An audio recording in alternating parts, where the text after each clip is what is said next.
Are we recording? There we go.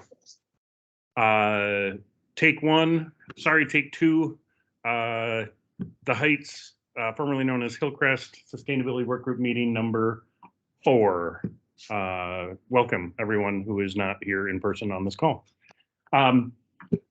The agenda for today, we're gonna start off with next generation stormwater. Bob is going to talk about, and Bill are going to talk about some site-specific strategies that have already been put forward and some that are yet to be further developed for the Heights. I'm going to run through a few precedent examples of some of the cool stuff we've done historically in this area to see if any of that resonates with you folks. Some of it is stuff we have not talked about doing yet at the Heights, but I think there might be some reasons to do it. And I might freak Bob or Bill out because I don't think I've ran any of it past them either. So we'll see here. We'll adapt on the fly. Okay. Then we're going to talk about embodied carbon. Becky, and I don't see John Metza on the call, but I know we had asked him to talk a little bit about his drive and desire to build a net zero mass timber building for his business on the site. And so hopefully he's going to join us for that.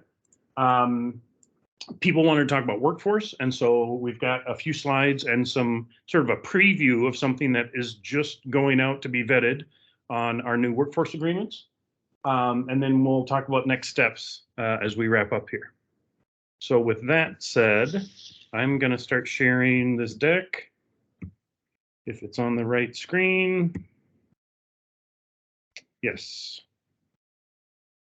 I'm sorry, did we not have Becky and Tiffany give us their Earth Day insights and mementos? I don't think we did, guys. So let's, you thought you were going to get away, didn't you?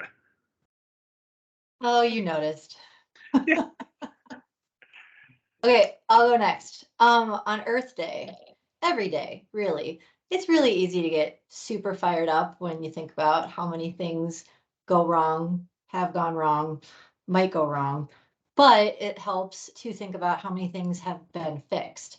And so I used to teach undergraduate geology, and they were a never-ending font of inspiration and hope. And they would bring me all of these terrifying reports about the Great Pacific Garbage Patch, which was one of the things that I had first heard about it when I was a very young professor.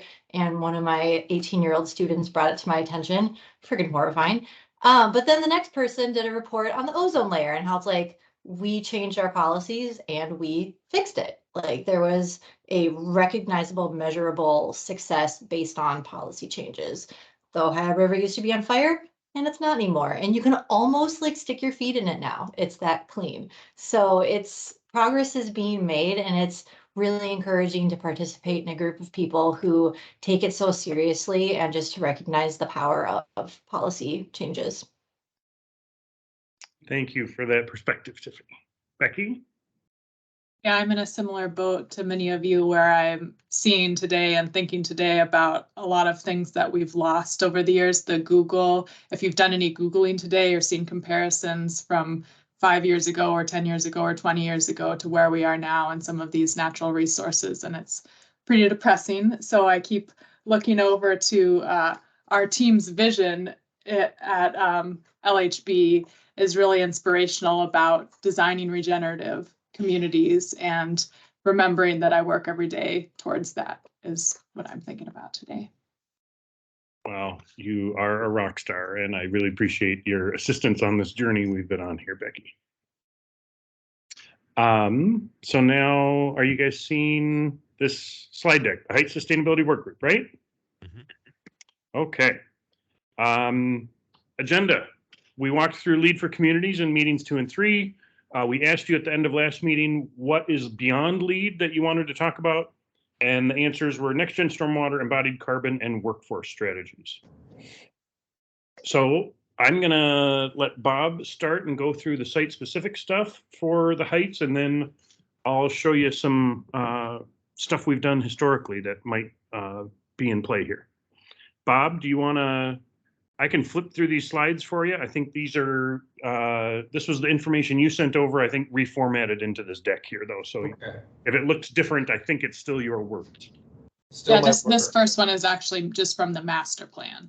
Okay, this is the master plan, which, I mean, the language in the master plan, is the second slide then more on the district concept, Becky? Yeah, Okay. yeah. I won't get too much into that here then.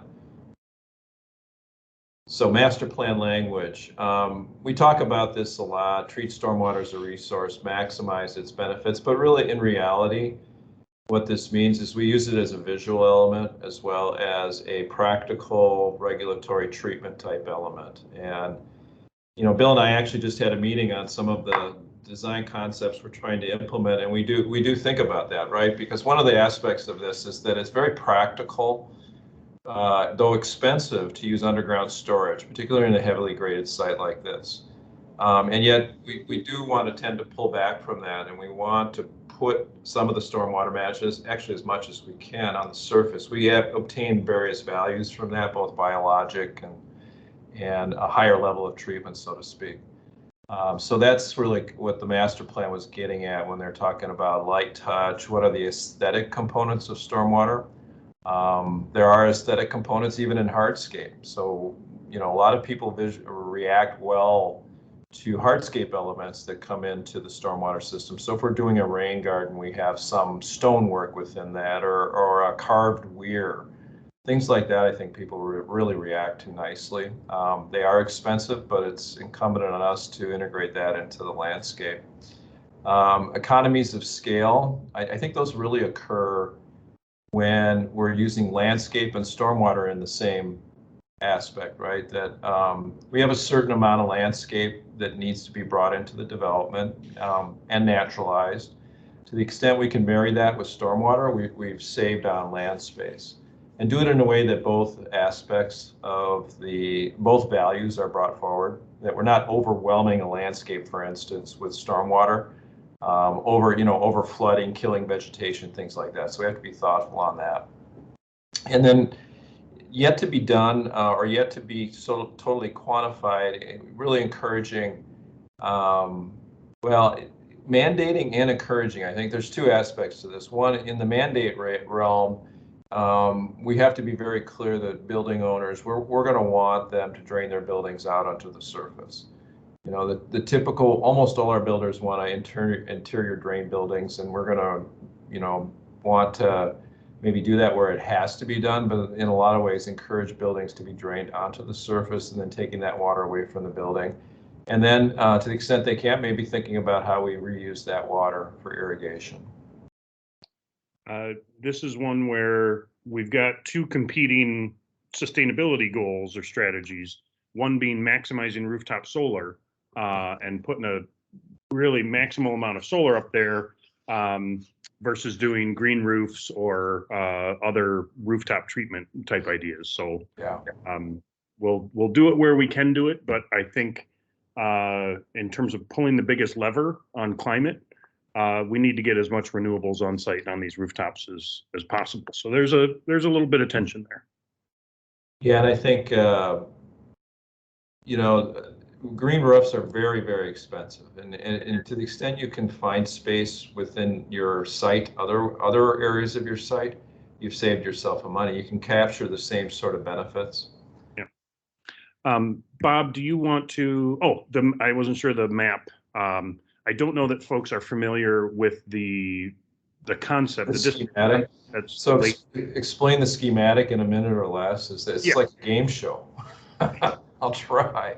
So I mean, this came out of the master plan. It was actually to conceptualize what more so the thematic elements within the system would be. So on Arlington and Howard Street, you'll see a linear feature, and that's really a BMP, right? It's a combined conveyance and treatment BMP. Now, what's interesting about that for us is that by combining conveyance and treatment, we really accomplish two things at the same time. But we do have to be a little bit careful about not overemphasizing conveyance and not accomplishing the treatment we want. So on Montana, Howard, and Arlington, you see those features. We also have a lot of underground storage. We have a realization that in creating industrial space, there's a certain amount of pavement and building that just needs to occur. And so within the master plan, there was a decision to also indicate the need for underground storage. In it, they roughly proportion what that might be. Now, underground storage in some locations might have infiltration associated with it. In other locations, maybe not. And we're actually currently looking at where that makes the most sense. Generally speaking, toward the southwest part of the site, infiltration is more available to us. And then toward the northeast part of the site, the east and north, not so much. Now, some of you may say, well, there's contamination on the site. So we are going to have to work with the PCA, the watershed, and the city to understand their tolerance for, after we remove the contaminated soils, are we free and clear to pursue infiltration where it makes sense? And we think that we will be, particularly since some of the infiltration areas don't have contaminated soils. So you see those gray areas are really a schematic of where underground storage would occur. And then, of course, we have wetlands on site. And wetlands, I usually view, I don't say they're not part of the treatment system. Regulatory agencies will say you have to treat upstream of a wetland, but a wetland can serve to polish water, I call it, just to kind of finish it up, to really add an extra level of resiliency to the system. So we do rely on the wetlands to provide those functions, and really we have to maintain hydrology of the wetlands. And then we have surface ponds as well as part of the system. What's not shown are what I would call the small scale BMPs that will be integrated into the site. And those could be tree boxes, rain gardens, rain gardens in parking lot islands, all of that would also be part of the system and integrated into it. The one concept here, though, as we look at this, what you see is that the public realm and the private realm are mixing their water, right? And that's not always done. And so that's where we come up with the concept of district stormwater. District stormwater for us is really the idea that what is the most practical way to move water and treat water without thinking too much about the boundary between the public and the private realm? What we're trying to do is be practical and holistic and not so much think, well, the municipal system is here, the private system is here, let's separate them. We're trying to be more efficient to get more treatment out of a certain amount of expenditure. And that lends itself to the district concept. And a district really means, it's a philosophy in some sense, but it's also a financial structure. In a district, we identify what those combined costs are going to be in the public and private realm, and we attribute them to the development. And then we make sure the stormwater utility, a special district might be created in the stormwater utility that funds those activities and the maintenance of them long term. And that's really the idea. So that's part of our job, is once we get buy-in from the city and others on the district concept, with nuances. Obviously, people are going to want to say, okay, well, let's separate here and we can combine here. But once we get that buy-in, then we will want to create that capital improvement plan and maintenance plan and then structure so that can get implemented for the development. Bob, is it not accurate to say this district approach, regional approach, and the sharing of public and private stormwater and the BMPs and the conveyance systems to deal with it is probably more common in the suburbs than it has been, at least in the city of St. Paul? I know we've had some fairly epic battles over my 17 years here. Yeah. Over separation of church and state, of the idea of public separation of church and state.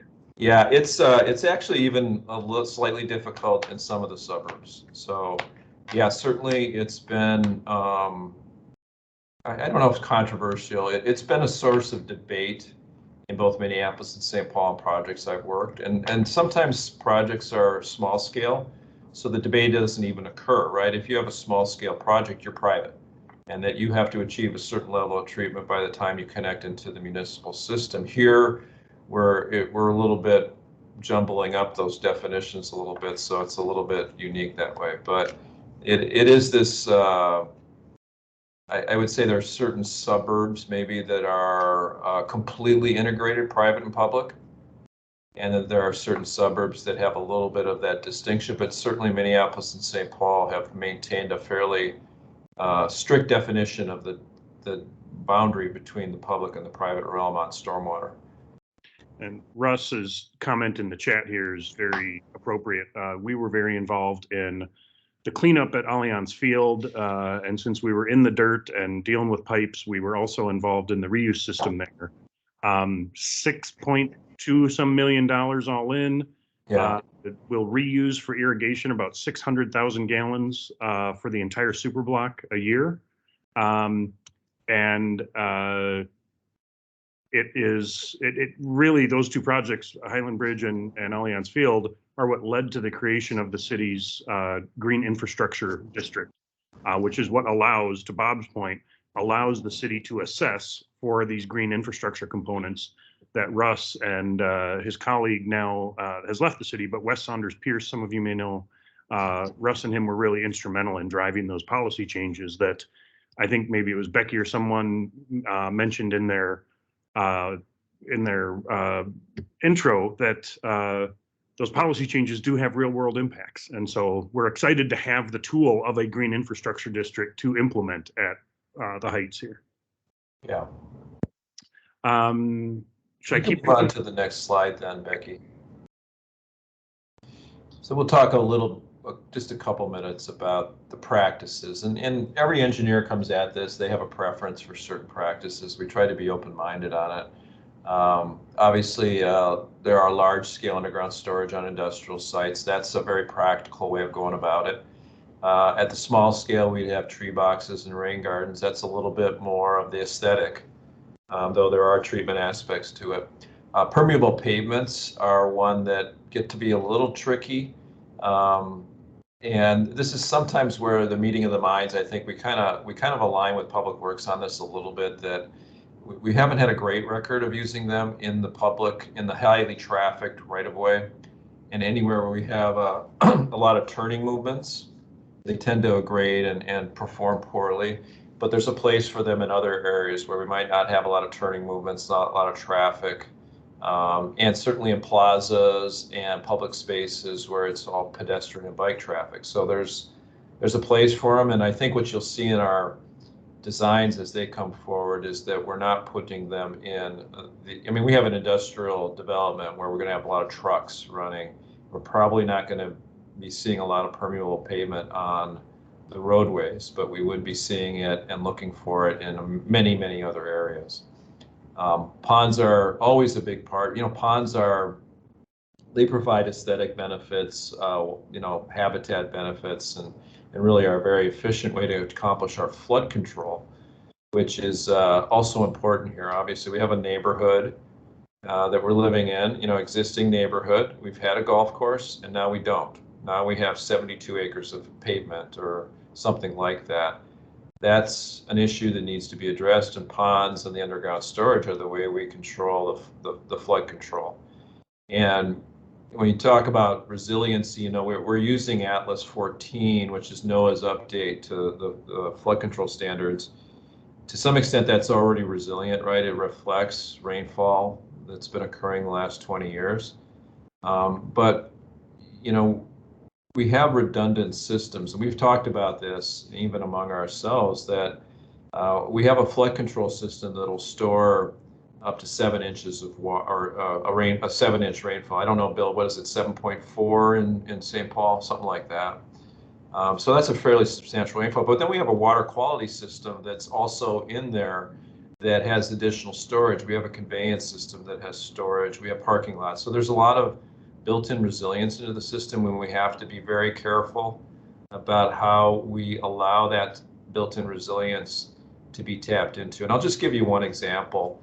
I had a client once that they had a parking lot and they wanted a certain level of drainage and service in their parking lot. But if they had decided that they could live with the kind of the minimal level of service and drainage on the parking lot, they could have reduced their flood flows by like 25%, right? There would be transitory storage within the parking lot. That to me is what resilience is. It's trying to look at all the different systems that we're putting together and how one can augment the other. Flood control can be augmented by water quality. Flood control can be augmented by conveyance. Flood control can be augmented by other surfaces that might be, adequate for temporary flooding. Chambers, vaults, cisterns for reuse are all kind of in play as well. Those become kind of a minor part of the flood control system, but a major part of the water quality system. And then they take stress off the potable water system, which is a separate benefit that the project can provide. And I mentioned wetlands for finishing. I always, people forget about wetlands as a part of a water quality system. Obviously, we have to treat to a certain level before the wetland, but the wetland does certain things too that we have to acknowledge. And that's part of the resilience of the entire system.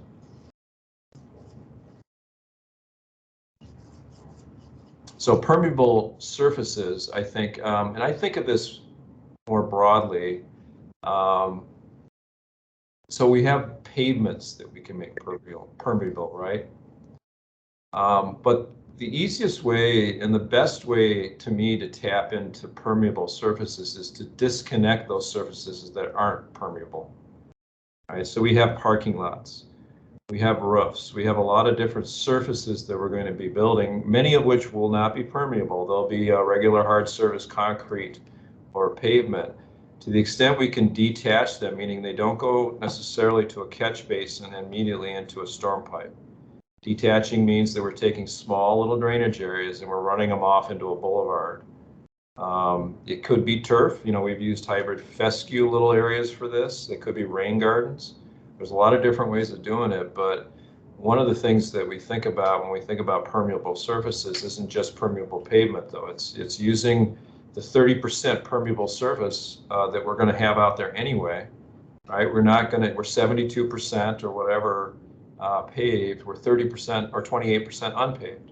So how do we use that 28% unpaved surfaces and disconnect the permeable or impermeable surfaces and run them over to them? And why do we do that? I mean, permeable pavements themselves are really more filtration systems. They don't provide a lot of biologic activity.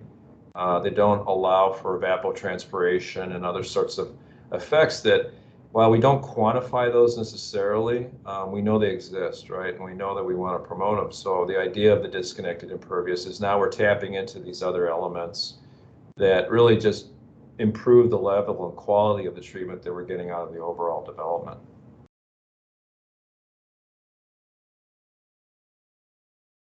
You can go to the next slide, Becky, which I think is, contamination remediation. Still me. Monty, I didn't know I had this much material. Becky, you really stretched it out. Thank you. So contamination remediation, I talked about needing to be careful with infiltration when we have contamination. And there's the practical of being careful, right? You have contamination. You don't want to drive contamination into a groundwater table. And so when we do infiltration, we're mounding up water, we're increasing the hydraulic gradient across the vertical plane, right? And we can drive water into sand beds or just veins and then drive pollution deeper into the soils. So we have to be careful about that.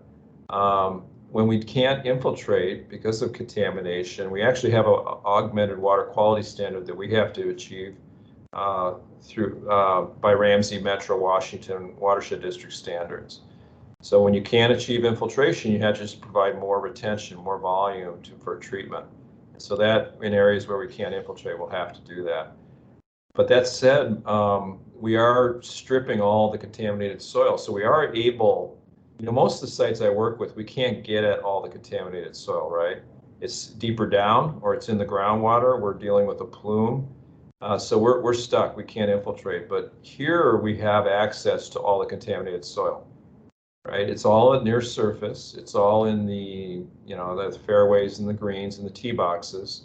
And it's within the, first 24 inches of the soil. So we do have access to it. So working with the PCA, primarily Department of Ag, city and watershed, we're thinking in areas where it's appropriate, we can get infiltration into the development. Now, when we're handling these soils, the highest level of contamination soil will be removed off site. We have category 2 and 3 soils, or 1 and 2, that are less contaminated. And those are going to be specifically placed within the site so that they don't occur in areas where we have human contact. Typically buried 4 feet to meet the residential standard of separation. But also we're going to be careful about not putting them in areas where we have standing water. Again, we don't want standing water that might infiltrate to become in contact with contaminants and then get into potentially into the groundwater. So we're going to be cognizant of where we're actually putting these materials and getting them really out of the way and not near the surface so that people don't get or don't encounter them in the future.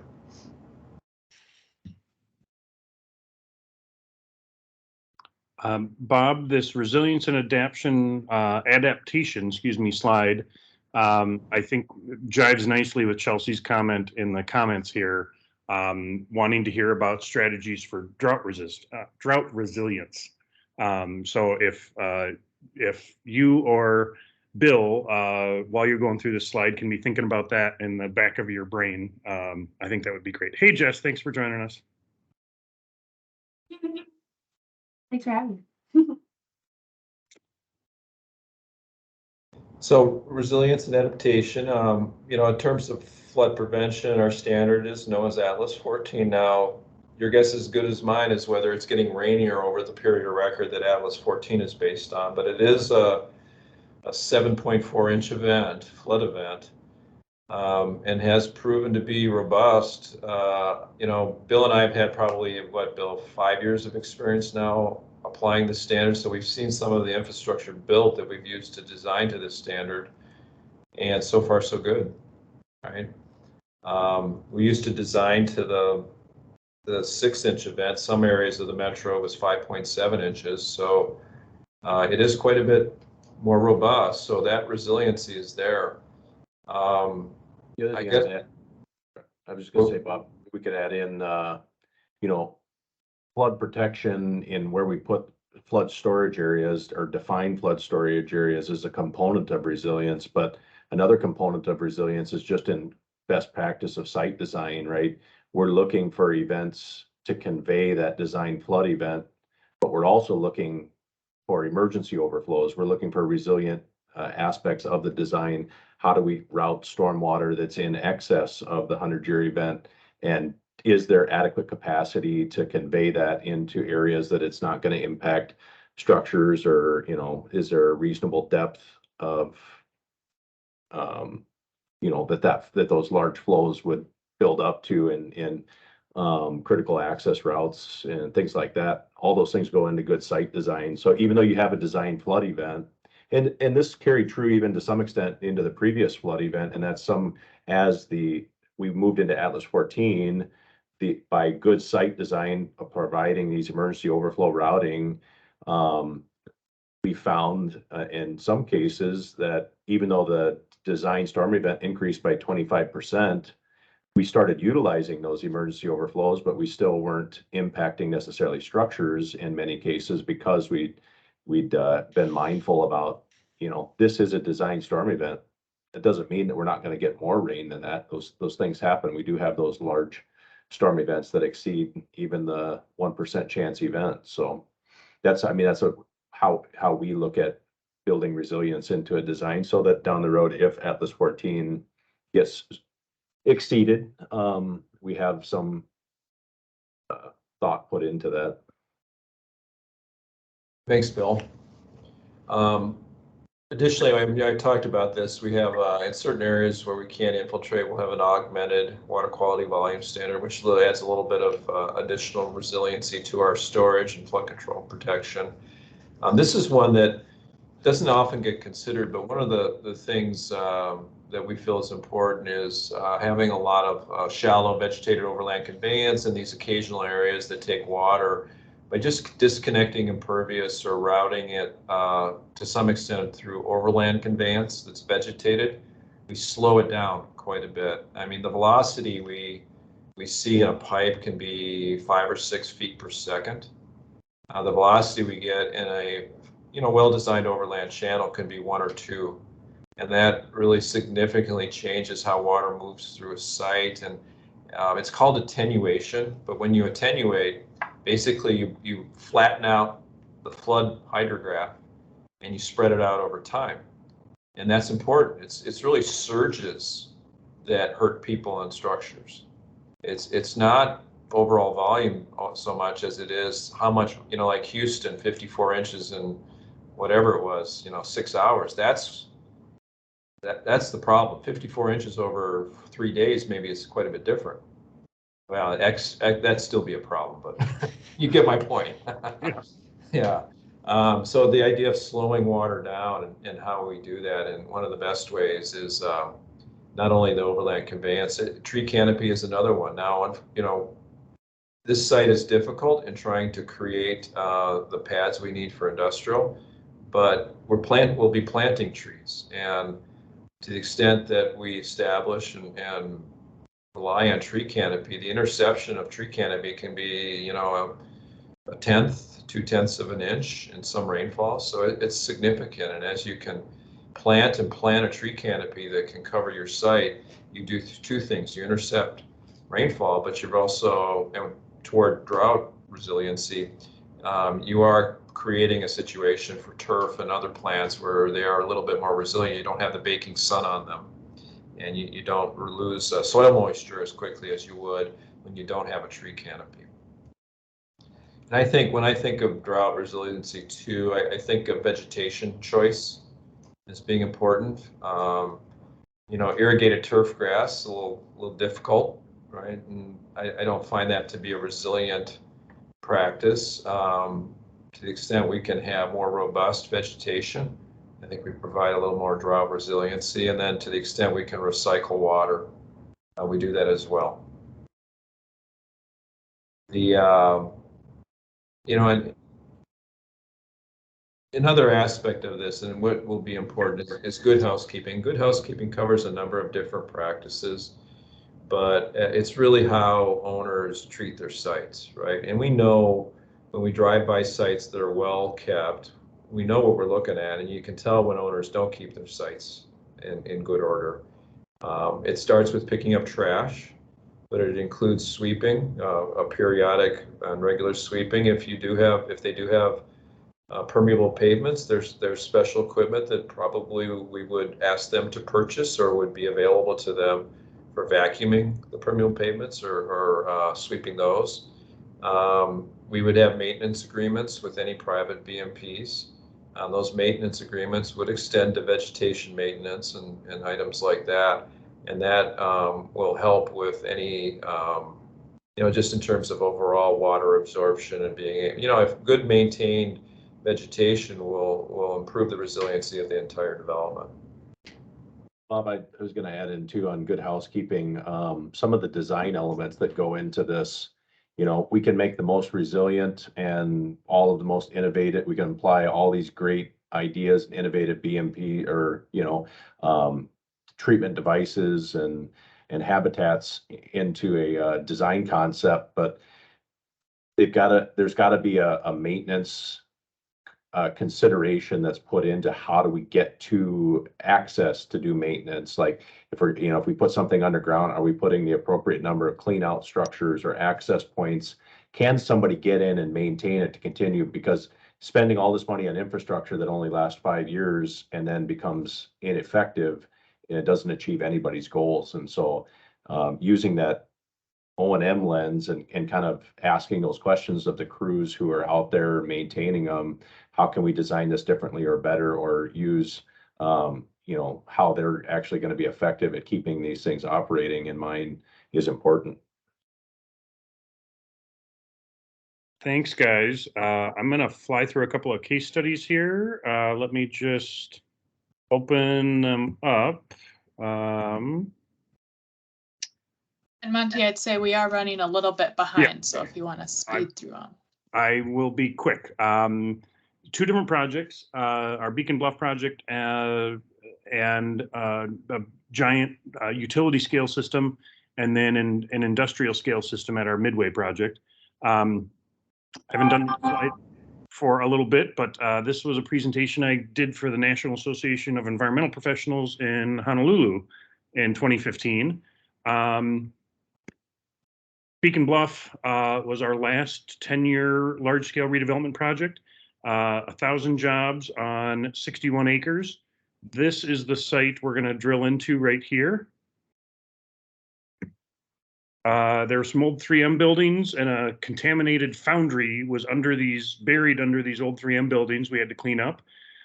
We had to build this road to create 2 nice development pads. And to build the road, we had to build some treatment to deal with the stormwater coming off the road.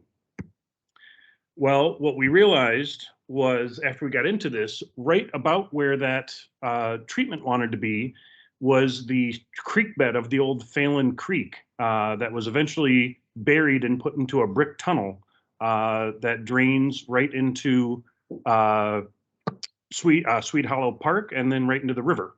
What we realized was this is all down gradient. The Beacon Bluff site is down gradient from this 143 acre sub-watershed district. So this is 143 acres of untreated, largely residential, small scale commercial, basically untreated urban runoff that was going into bigger and bigger pipes. By the time you got down here, there's a 4-foot pipe that went into the 8-foot brick tunnel from 100 years ago and dumped right into the river. Well, that creek bed was some beautiful sand we could infiltrate into. So we built this thing, utility scale underground infiltration system, got the city comfortable with it. They were not super excited about it, the storm sewer folks at the beginning, but we got them there. It is perforated 10-foot diameter pipes, wrapped. Different types of soil media were used, sand and aggregate, to both hold up the pipes and to provide filtration. Tire chips, what's called TDA, tire derived aggregate, is there's a PCA standing beneficial reuse for a waste product for tire derived aggregate. And if manufactured to a certain spec rather than putting in a landfill, it has a lot of void space, so you get a lot of storage capacity in order to, as Bob was saying, to slow down in a surge event that 143 acres of runoff. And then it's all infiltrating down into the beautiful sand below the system. But when we were trying to get this thing permitted, we were having some issues related to policy and science about how we understand how stormwater works. There's really a dearth of data internationally about how these underground systems perform over time and what the environmental efficacy of them is. And so we went down a rabbit hole that we're still going down on researching, providing research opportunities to create better policy around stormwater. We inserted infiltration rate monitors, these collection tanks for water quality sampling, these things right here. I mean, where'd they go? We literally, oh, they're coming up. We literally invented these sitting in the construction trailer, trying to figure out how to get these pipes and get the water, collect the sample we need. This thing, the bottom one, is like 12 feet below a system that is 20 feet below ground. So you were never going to be able to build this after the thing was built. You had to build these deep sampling pipes ahead of time. This was the first site to use a SAFL baffle. It was invented at the University of Minnesota at the St. Anthony Falls Laboratory, hence SAFL baffle. It's a stormwater device you put in a manhole. I liken it to shooting a garden hose at a cheese grater. It really disperses the energy, and Bob and others will laugh because that is not actually how this thing works, but kind of. It interrupts the scour, the swirl in one of these manholes, which picks up the sediment and pushes the sediment downstream. That's what these SAFL baffles do. This, like I said, was the first installation, and I believe this is now standard practice at Cap Region Watershed District to require SAFL baffles in manholes to some extent. This is a whole thing about metrics feedback loops and the idea that we have BMPs that say we're supposed to do good stuff with stormwater by infiltrating it. We do modeling and we get some site soils data, but then we don't do a lot of actual metrics. Cap Region Watershed District has several monitoring sites. 2 of them are ours. Ramsey, Washington, where this watershed district, where this site is located, I'm not sure. We haven't gone down this rabbit hole with them. But it seems to me that most watersheds are interested in sites where they can monitor and analyze and get real world metrics feedbacks from these types of systems. This is our infiltration rate monitoring. You can see that in one day rain event, we inflowed 1 million gallons in that system on May 24th. And this was 2012, it looks like. You can see here the system outlet, total outflow volume, 0 cubic feet, meaning everything that came into that system was being infiltrated and recharging the aquifer. So when we talk about stormwater, we talk about ecosystem services. And what are the valuable ecosystem services that stormwater help us hold up? Aquifer recharge is a big one, right? Water quality. This next slide will talk about the speed by which we are transferring surface water contaminants to groundwater. And these are things that I didn't understand when I started working on this stuff, but some of the folks at St. Anthony Falls Lab and some of the other scientists have taught me a lot about, and we got into a partnership to study these systems. Now we're working with the Pollution Control Agency and the Watershed District, where the PCA is providing lab time and lab analysis. The watershed is providing the labor to go collect the samples. The Port Authority is paying for the instrumentation of these systems. So the University of Minnesota Met Council spent, this is Dr. Gulliver's work, Met Council spent about 400 grand with U of M studying this system. I tried to present this and to the National Association of Environmental Professionals, not being a scientist, but we wonder, right, about the performance-based justification for these BMPs, for this infrastructure. You know, there is policy and there's practice, and at a policy level, infiltration's good. How much infiltration is good? How much sand do we infiltrate through to accomplish what environmental water quality goal? These are tough answers because there's not a lot of good data. So, but you can see from this laundry list, some of the assumptions about what infiltration accomplishes might not be completely accurate from an environmental efficacy perspective. Metals and petroleum hydrocarbons more likely to enter groundwater. That's the concern of some of this cohort of scientists. We don't seem to be attenuating petroleum. We don't seem to be attenuating nitrate concentrations. You know, the idea of introducing high organic content around these infiltration chambers, well, that kind of runs counter to what, you know, most civil engineers would tell you is, oh my God, well, you start putting organics in this thing, it's going to clog up. It's going to plug up over time. So these things do require oftentimes a high degree of maintenance in order to function properly, especially these underground systems, which is why some of our older school engineering friends don't like them and frankly hate them, because they do cost money to maintain, but we can, if done right, achieve higher levels of environmental performance. This was just a whole mess of a calculation by which we saved the city about $500,000 by selling them infiltration credits for 50 cents on the dollar. And we won a bunch of awards for it. So I just wanted to introduce you guys to this idea of these research stations. And we haven't talked about doing that out here. You know, we don't have potentially a huge infiltration gallery system like this. But I think this is the type of work that helps us move the industry forward and helps us move our understanding of these BMPs forward. Selfishly, from my perspective, the initial toe in the water was, hey, that Phelan Creek bed out at Beacon Bluff, the dual ring infiltrometer test says that that sand is going to drain at 20 inches an hour, but the watershed only will give us a permit as if it drained at 2 inches an hour.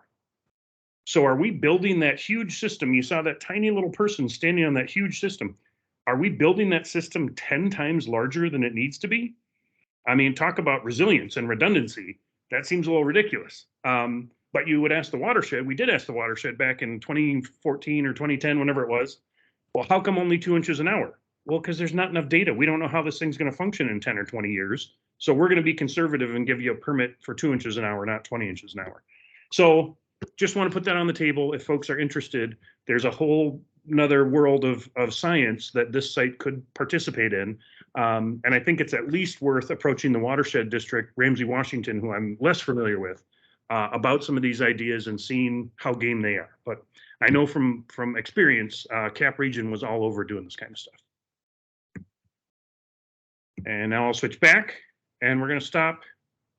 Actually, let's go to talking about what you guys think about stormwater.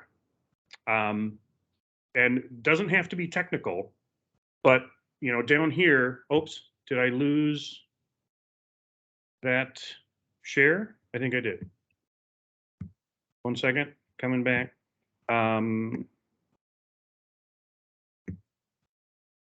You see that now? So this is what we wanted to get to today is, you know, at a high level, what do you guys think we should be accomplishing with stormwater at the Heights? You know, these are some of the ecosystem services that we know can be impacted and we can influence positive outcomes on. Are there things that are resonating with you guys after seeing this stuff? What do you think?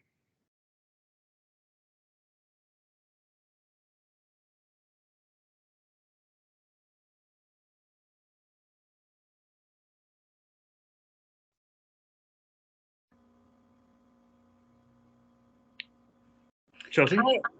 Thank you for the presentation. I've learned a lot, and I guess like just anecdotally as somebody who lives in this neighborhood, last year I was really excited to see a lot of new trees planted, because obviously we, you know, with emerald ash borer, a lot have been cut down. We lost a lot of trees. And so I saw a lot of trees planted and I was very excited about that. And then we got the drought. And I don't know, you know, how many trees, how that affected, especially the young trees. I know that's very stressful. And so I'm curious, that's why I asked the question about drought resilience as well. And the way you were talking about slowing down the water in storm events makes so much sense. And if there's also a way to hold that water so that it can also be used in drought events, that is the other side of resilience. And for like these large underground storage facilities, if there's a way to draw on that water when it's needed for irrigation, because obviously we'll be planting a lot of new vegetation and trees on the site, and it would be nice to use that stormwater resource for those new plantings. Yes, yes, and yes. We have not contemplated a stormwater reuse system out here. Being that there isn't a central collection point, this is a more distributed system. And those things are very expensive, frankly. Mm-hmm. I think one of the early conversations or suggestions by one of the consultants was, you know, black water and gray water reuse, meaning sanitary and dishwater reuse, toilet water and dishwater reuse, which is a whole nother level of expensive from just collecting stuff off the rooftops and storing it for later irrigation use. You know, if money were no object, we absolutely believe stormwater should be used as a resource, and there are multiple cascading benefits to doing that. But you got to figure out how to pay for it on the front end. And I think there's maybe a little hangover of the cost implications of doing it at scale over at Snelling Midway. Russ, I don't know. What do you think? Yeah, I mean, I think you're right in terms of the experience so far over there. A lot of that has to do with the fact that the rest of the development hasn't transpired, and so you don't, you know, all the upfront cost was borne, and you don't have people now plugging into the system and paying on an annual basis. And so I think that's some of the nervousness of our folks in the storm sewer utility, just because even though we've built out these new systems, they really haven't been put to the test yet in the way that they need to be. And, you know, Highland Bridge is just coming online. In fact, I was just hearing that the public spaces might be opening up down there pretty soon for people to be able to start perusing. But yeah, and so to this point of like high maintenance, you build stuff that is high maintenance, you also have to build in the funding stream to pay for that maintenance, right? And so that's what we've been trying to do with these stacked green infrastructure projects, but those revenues haven't really materialized yet because we built out these kind of district-wide systems and the full districts aren't built out. So all that to say, I think there's still a lot to be learned with how these systems are going to function. A lot of work went into like figuring out the kind of the numbers behind what you charge folks to plug into this system, and it hasn't really been fully tested yet in those two other cases. But and so I appreciate the comment, Chelsea, about, you know, high maintenance actually being a source of jobs, and it is. But the worst case scenario is you build something high maintenance and you don't do the maintenance, to Monty's point, and it just and then you end up in trouble. The system at Beacon is not performing as designed right now because it has suffered from some lack of maintenance. You know, I think it's a worthwhile challenge to our design team, Chelsea. What is a low cost way, but you know, in the very near term, just as we plant these trees, what is our our drought resilience plan to make sure we don't lose half of the new trees we plant in any given summer before they're well established, which may be related to, but also might be a different challenge than what is a low cost, low mechanical, a non-UV filtered way to access that stormwater resource for times of drought. And I don't know, but I think that's a challenge we can bring to our design team and see if we can figure out something cool. That's what I love doing with these folks, saying, I know it's easy for you to figure out this bookend, which is what's the cheapest thing I can do to get a permit. What's the other bookend? How far can we push this before we break it? And that's part of the issue with the cost, particularly the one at Allianz Field at Snelling Midway, is that water was required to be treated to a drinking water standard just in order to use rooftop water for irrigation. It's plumbing code and all sorts of stuff come into play. That's the reason the reuse at CHS Field of rainwater to flush toilets literally has signs, if you've been there, at least the men's urinals have signs next to them saying, do not drink this water. Well, it's a goddamn urinal. I wasn't going to drink the water. So maybe there is some other, you know, if we keep it underground and it never surfaces and so no one can get Legionnaire's disease or whatever, what is the engineering solution to deal with the issue you've addressed, Chelsea? So we will lay that at the feet of LHB and WSB and see if they come up with anything cool. Other thoughts or comments on stormwater? Otherwise, we'll keep moving. Going once, going twice. All right, Becky, let's talk embodied carbon. Yeah, and in terms of a time check, I think we better go through embodied carbon pretty quickly. Monty, how do you feel about postponing the workforce section until next time? And then we will try to save at least 5 or 10 minutes to talk about next steps, because that has to do with a couple of things we'll be asking you to look at between now and next time. And Bill and Bob, you are welcome to stay on if you would like to, or you're welcome to hop off. Embodied carbon is a very, I guess not exciting to everyone, but a very exciting topic. All right, so. It is interesting, but I will sign off. Thank you. Thank you for your time. Thanks, guys. Bye. So embodied carbon was one of the other topics that we heard work group members were interested in hearing more about. Just so that we're all on the same page, embodied carbon is the emissions that are associated with materials and construction processes over the whole life cycle of a building. So it includes mining or harvesting the raw material, manufacturing that product, transporting it, using it, and disposing of it. And different materials have differing levels of emissions at each one of these life stages, and decisions made can impact the overall emissions. So in this example here, using a basic oxygen furnace versus an electric arc furnace to manufacture steel can result in a 50% drop in the embodied carbon. Similarly, transit distances, end-of-life disposal methods, and that type of thing. On the next slide, we'll talk about why it matters. So the pie chart is showing that about 20% of global emissions come from building materials. And the chart below shows that about half of total new construction emissions between now and 2050 will actually be from embodied carbon. And in the near term, about 2/3 of the carbon emitted from new construction of highly energy efficient buildings between now and 2030 will be from embodied carbon. So it definitely is an impactful area and matters especially in the short term as we're kind of approaching this tipping point for kind of catastrophic climate impacts. I'll kind of skip over. Global organizations have set a variety of reduction targets that you can also see on this slide if you want to revisit those. So based on this information, our project has, I will also just say that embodied carbon has really come a long way in terms of what we know about it over the past 10 years.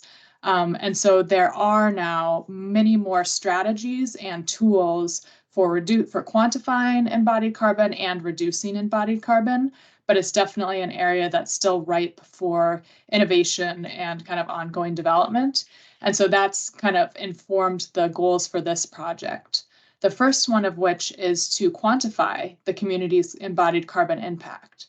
So we are recognizing that when we're talking about carbon-free community, that definition is looking at once the development is fully built out, which is missing this major source of emissions.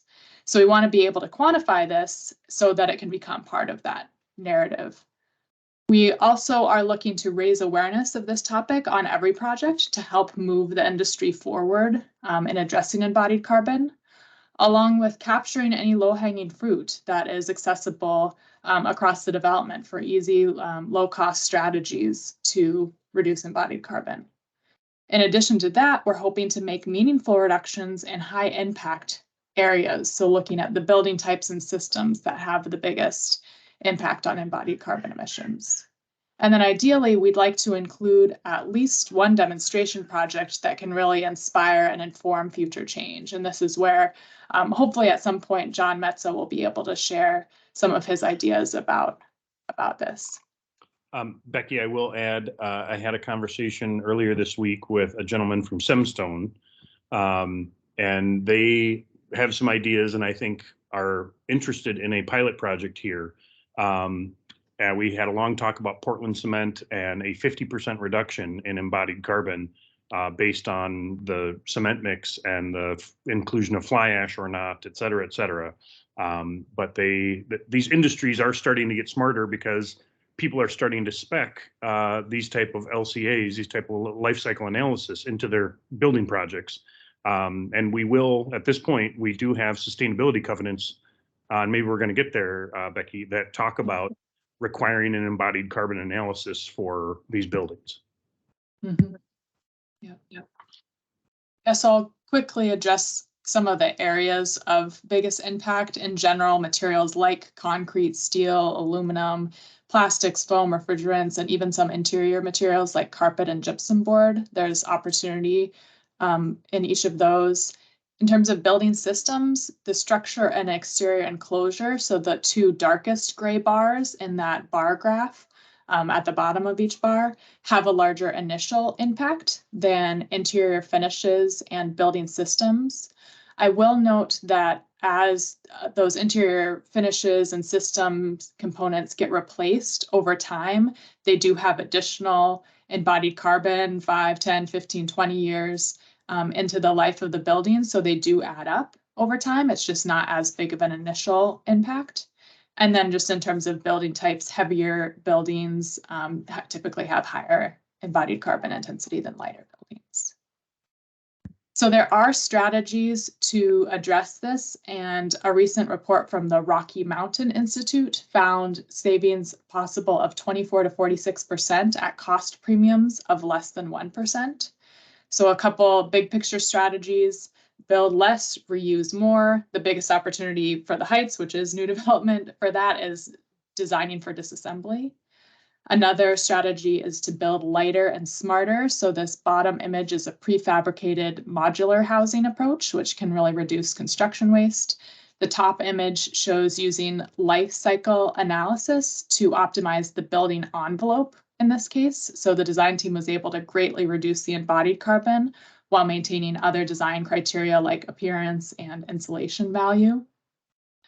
Another strategy on the next slide is to use low carbon materials, whether that's salvaged or refurbished, materials that are bio-based that actually store carbon in them, like wood and linoleum.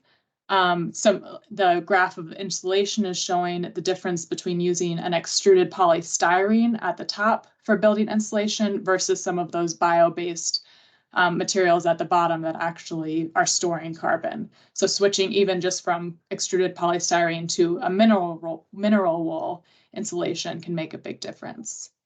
And then once you've kind of settled on what materials are going into the project, you can procure lower carbon products. So Monty was talking about the ability to dramatically reduce the global warming potential of concrete by through the concrete mix, and that can be specified in the project specifications.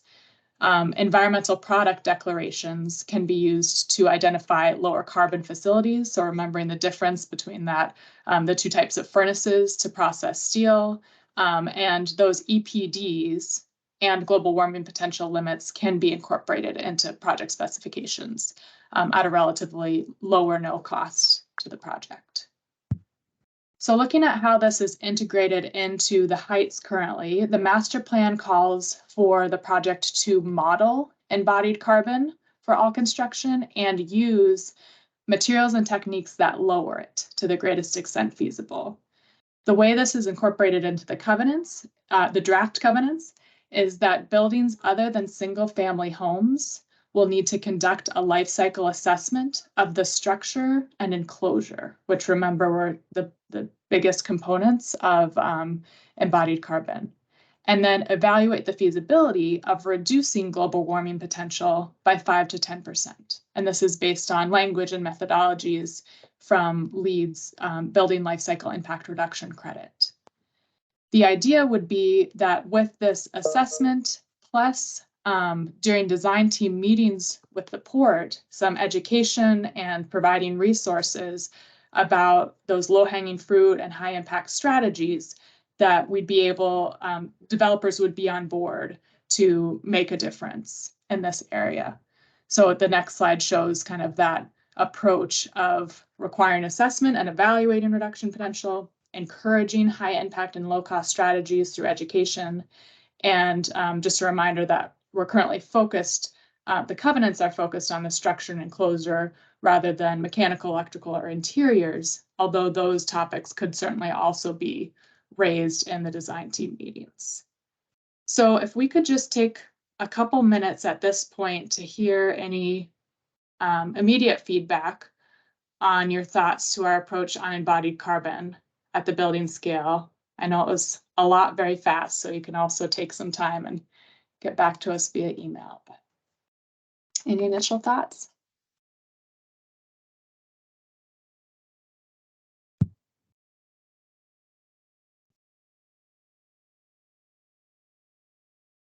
Russ, I can't remember, does the city sustainable building policy get into embodied carbon or not?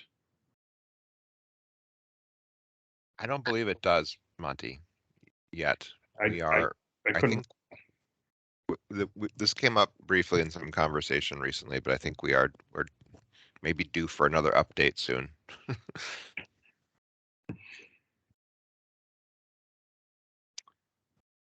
Well, we are trying to understand the impact in the marketplace of requiring a life cycle analysis for embodied carbon. That's a new one for us. And so LHB has been pushing me and I've been pushing back and trying to make sure we can keep people on the bus here in terms of building buildings and bringing their jobs to the Heights. But we have had success for years in putting good information with cost savings and environmental benefits in front of buyers and them making a business decision. It's tough when the business case isn't there, and we have the data now in many cases to show that there is a minimal cost or a cost savings for many of these strategies. So we're willing to give it a shot because we know it's the right thing to do.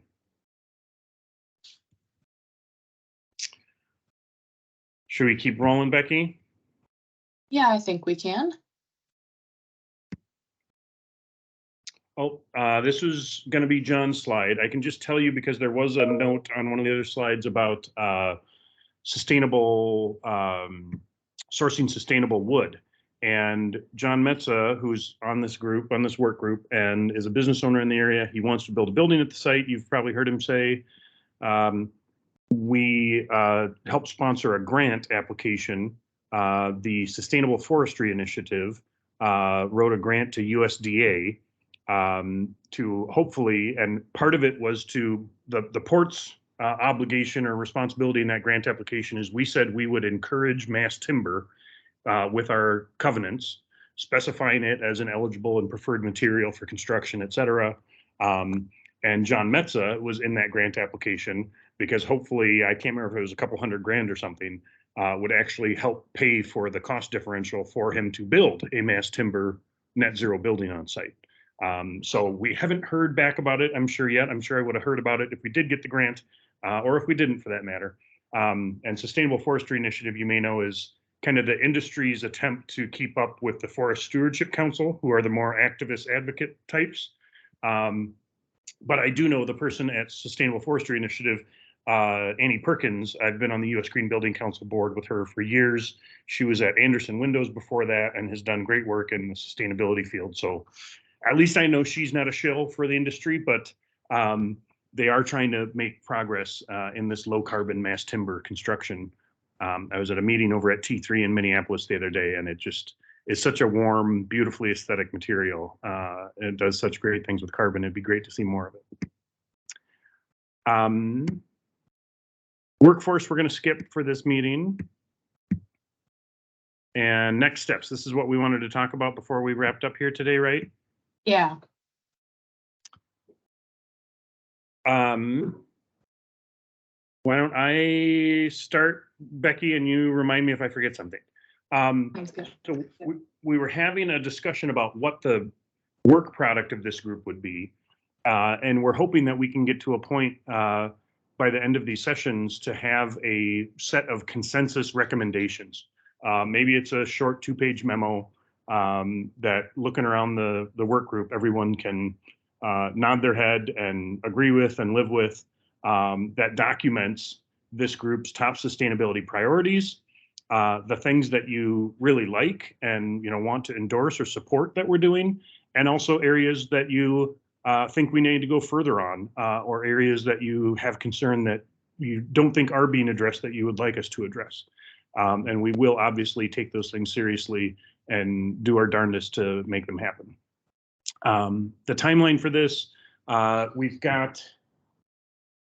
we don't have a meeting on the 29th. I think maybe, is this via email they're supposed to do Yeah, this? we were thinking this would be a 2-part homework where by next Friday, each work group member, and we'll definitely have to communicate this quickly to the folks who aren't here, would propose topics to include. So whether that's just love the next generation stormwater district approach, could be as simple as that, or it could be more detailed bullet points or paragraphs or sentences that you'd like to get into the draft. We have a pretty quick turnaround for our team to create the draft document based on those proposed topics and potentially other things that we've been hearing at these work group meetings. Turn that back to the work group members for you to review the draft, and a couple days before our next meeting, provide an email with any comments or concerns that we can kind of frame our next conversation about on May 20th, which is our final meeting. And then we'd be able to, during that final meeting, walk through any areas that you feel like need to be further discussed before deciding what gets included in those consensus recommendations, or areas where there might be conflict or tension with between different recommendations. So it's kind of a tight timeline. We might not be able to finalize the document during that May 20th meeting, so there might be another follow up to have a final draft and kind of approval. Becky, I know Tiffany and Jess know I'm out of town this coming Sunday, the 24th through May 4th. Vacation, coming back for a couple days, presenting at a conference for DEED, and then leaving town again. So that might be a little tight if you need my little brain power, which you probably don't, obviously. But Chelsea, you had your hand up? Yeah, I'm wondering who is the audience for this document? Like, who will be reading this? Good question. The master plan, I just saw a note, is going to City Council public hearing on Wednesday, May 25th. That these were intended to coincide, but that public hearing and getting the master plan approved will allow us to begin all this good work. They're helpful for our internal team. I've tried to tell our technical team, if they dream up something, and because I as project manager say that's a great idea, but it either costs a lot of money or it takes a lot of time or it's a big pain in the ass, it's not necessarily the best basis for me to even build internal support to get the traction to go do whatever that thing is. But if I have a document from this group saying, hey, these are important things, that gives myself internally and with our external partners the agency to run around town saying, we're supposed to be doing this stuff. We did engagement, we had a work group, we all talked about this stuff. These were the things that floated to the top. These are the consensus recommendations. And it's not just Monty and the hired guns that think these are good ideas. There are other smart, plugged in people who want to see the Port Authority as a public agency go do this good work. So as you can imagine, there would be innumerable public and private sector audiences that we literally have to sell on doing this work on a daily basis for the next decade, frankly. Okay, yeah. It gives the grassroots support and initiative to push an industry, several industries, probably out of their comfort zone, and to give me the political cover when those industries come screaming about what in the hell are you saying I have to do. Again, it's not just me. That's part of the coalition building, if you will, around this fairly aggressive sustainability strategy for the Heights. Russ, do you think that's a reasonable explanation of how this group is documented and sort of leveraged moving forward? Yeah, I think that's a good summary, Monty. And I think today's presentations are really relevant to sort of the things on the site that are some of the things on the site that are possible to get to in terms of best practices that aren't like that extreme reach, but still best practices on the stormwater front, potentially the pilot with the embedded carbon, with the Metza development if he's up for doing that. And from my perspective, really continuing to stick to the big, bold part of the vision of net zero, being the thing that if we were all able to accomplish together would be quite the thing. Yeah. That we could potentially do. And so and that's going to be a I think we've all kind of agreed that's a big challenge in and of itself. But to the degree that this group's work kind of endorses that vision and says, this is what we're aiming for here, and here's why we think this is a great opportunity. It certainly helps. with all those audiences moving forward. Absolutely, Russ. Thank you for that. We do need to continue to build this coalition of support to do the big thing and pull the big lever, which is building net zero at scale. And that's, I think I've told you before, it's $100 million of reallocation of capital that is not standard or conventional in the industry. We're asking folks to do some pretty radically different stuff. And even if it's not money directly out of their pockets, it still doesn't feel exactly like what they would have to do if they went somewhere else. So the more support we can build for that big dream, the better. That's right. Other questions about next steps other than we may get a little pressed for time second, third, fourth week of May here. But I do have one question about the 429 timeline step. This may just be obvious confusion on my part, but are we proposing topics to include for the final draft recommendations, or is it for topics for the next meeting? For the draft recommendations, which is going to be the bulk of the content for the next meeting, but it's what do you want to see in there as your top priorities? Yeah. Okay, got it. Thanks. And we'll get an email out to the group to that effect. Actually, Becky might have to get an email out to the group to that effect. Otherwise, I'm not going to get a vacation. I can do that. Thank you, Becky. All right, guys. Well, happy Earth Day. Have a great weekend. Happy Friday.